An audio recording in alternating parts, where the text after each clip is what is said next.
Kolkata airport সকাল 7টা। এয়ারপোর্টের বাইরে ট্রলি টানছে রোহন, পাশে আকাশ। আজ রোহন মুম্বই চলে যাচ্ছে নতুন চাকরির জন্য। আর আকাশ, সে শুধু চুপচাপ পাশে হাঁটছে। ভাই, টেনশন নিস না, সব ঠিক হবে, ফোন করিস রোজ।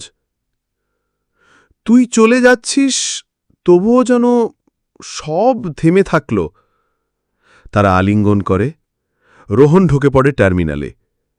এরোপ্লেনের ভেতর জানালার পাশে বসা রোহন, হালকা আলো, তার হাতে আকাশের দেওয়া চিঠি। এরোপ্লেনে বসে রোহন চুপচাপ।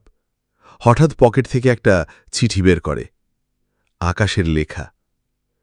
চিঠির লাইন, ভয়েস ওভার। বন্ধু মানে দূরত্ব নয়, তোকে